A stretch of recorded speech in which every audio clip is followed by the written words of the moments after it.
So in this video, I'm going to take you through 5 really common protest behaviors that are typical for somebody with a dismissive avoidant attachment style. And what you can do as you follow along is keep a mental tally and really just look to see if there's any time that you find yourself having done these things, either in a current relationship, if you're in one right now, or in a past relationship, especially under times of pressure or stress in that relationship.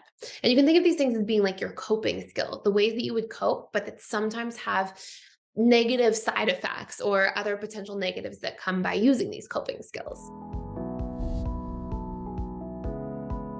So number one is indirect stonewalling. It's this idea that when you are potentially faced with a conflict or a problem, that you shut down and you sort of avoid addressing the problem. Maybe because you don't like conflict, because it can feel kind of unsafe or uncomfortable, or sometimes because you don't really know how to address it and try to make it better.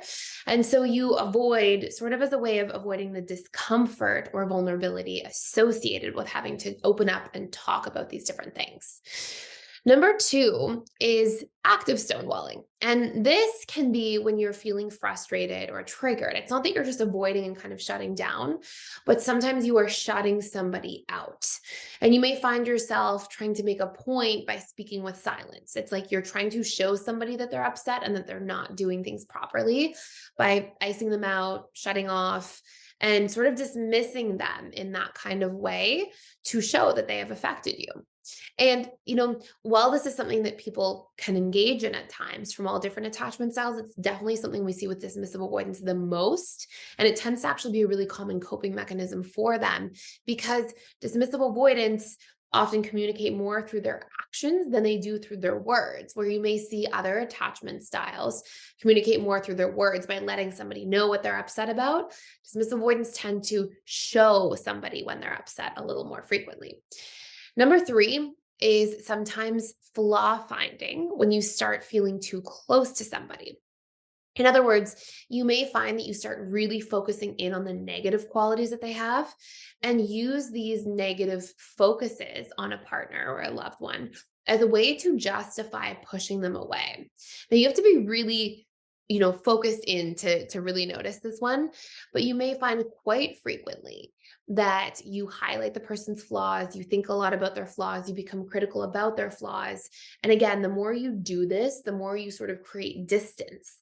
And really what it is it's often a subconscious distancing strategy because a lot of dismissive avoidants don't like to be open and vulnerable. And sometimes having feelings for somebody actually kind of freaks you out or scares you as a dismissive avoidant. And the way that you'll deal with that is to create distance from those feelings by flaw finding and creating distance from that person. You may even find it manifests as stories like, oh, I don't really need this person. I would be fine without them. I would be okay if something bad happened. And rather than talking about the flaws that you see and trying to come up with solutions. So let's say, for example, you are focusing in on how somebody's late to dates quite frequently. Rather than addressing it, you just criticize it and you don't talk it out or hash it out or do something productive. So pay attention to that one. Number four, you may find that when you are feeling frustrated because you tend to hold things in, and like we talked about in those earlier components of behavior, because you may find yourself wanting to avoid conflict, not talk about things, or speak through your actions and try to shut people out, you may find that you can only kind of do that for so long before eventually you become passive aggressive in some form. And really what this means is you may sort of like have these old things you're upset about from a day ago or a few hours ago sort of surface out as being a little passive aggressive or making like a sort of side comment to somebody about something. And it may have nothing to do with what you're actually upset about right here and now, but about something that was unresolved from a couple of days ago that's kind of now coming out into your communication later on. And even when you do that, you may, if you pay close attention, realize, hey, that wasn't even like intentional. It's not like you consciously thought, oh, I'm mad about yesterday. I'm going to make a rude comment today or a passive aggressive comment now. But instead, because you felt mad and those feelings were unresolved and they were held in for a while, that eventually it came out in a different way, which formed that passive aggressive comment or, way that you described something or responded to something your partner did now, even though it was from before. So I have some really exciting news, and it's that integrated attachment theory training is back. In other words, you can be trained to become a relationship coach certified in integrated attachment theory in literally 60 days. So who's this for? Well, of course, this is for any individual who wants to make an impact and really be of service to others while also obtaining freedom and flexibility and abundance in their lives. And this is also for anybody who's already a counselor, a therapist, a coach, and just really wants to expand their toolkit. We've had so many people enter into the integrated attachment theory program because they're just looking to obtain a certain degree of mastery in terms of understanding their own attachment patterns and also the attachment patterns of maybe their children or partner or other loved ones in their lives, so they can really support those people and understand them more deeply. Now, please keep in mind that the last 2 times we ran this program, we filled up very fast. In fact, we oversold the programs and sold out completely. So if you're interested, click the link below to learn more and dive in with me. And I'd love to see you on the other side before seats run out.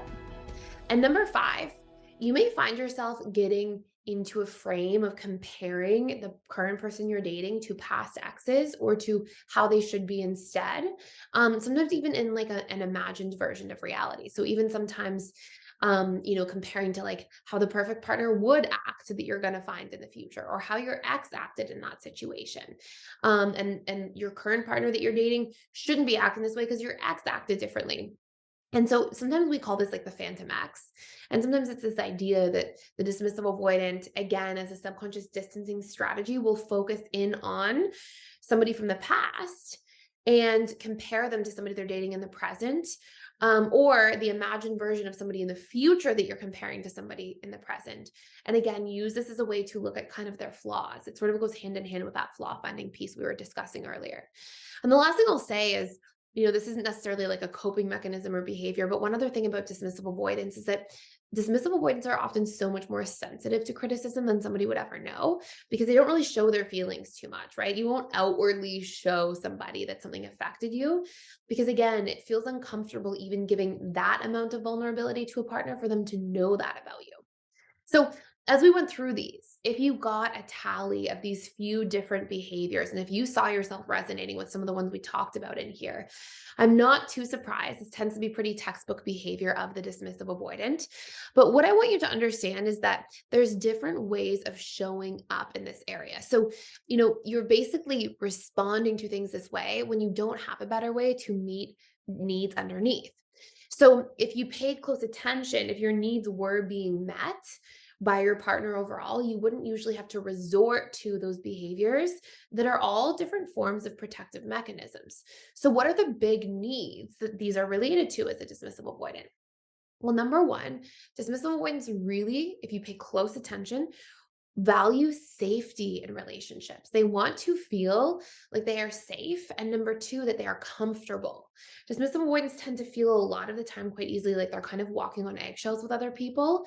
And so they avoid or they flaw find to push somebody away, or they do all these things basically to be able to withdraw and get back to feelings of safety and comfort that they have when they are more autonomous. And it's a big part of the reason that dismissive avoidants also have this huge need for autonomy and freedom, because they feel like when they can't properly deal with conflict or talk things out or hash things out, they tend to feel like, oh, I feel unsafe and uncomfortable, and I want to push people away so I can get back into my safety and comfort zone and just have my freedom to do what I want without stress, without conflict. And this brings me to another really important need dismissive avoidants tend to have, which is actually to feel understood and supported. And when those needs are met, when they feel safe talking to somebody that they're in a relationship with, when they feel really comfortable with somebody and like somebody unconditionally accepts them, understands them, and supports them, then I want you to look at it this way. If we revisit those 5 behaviors that I mentioned earlier at the start of this video, how much would you still even need those behaviors if your partner met those needs, right? How often would you have to flaw find to create distance, or push somebody away through avoidance, or dismiss them, or stonewall? Like, you wouldn't have to do that if you felt truly like your needs for safety, comfort, acceptance, understanding, support were really, really met. So this is part of why knowing your needs is one of the most important things you can know in your relationships. And having self-awareness about our needs is so important, because when we understand that what we need is, we can then proceed to try to find people who are going to meet those needs. We can share those needs with others. We can be more strategic and intentional about who we date so that we look for people who will meet those needs. And we can communicate those needs and see them through so that we can also have those needs met in our relationships, feel more comfortable and more safe, and then be able to open up accordingly. So I hope this makes sense to you. Very valuable stuff to pay attention to. Definitely has a huge impact on relationships. And I hope you enjoyed this video. Stay tuned for future emails where I will share more with you.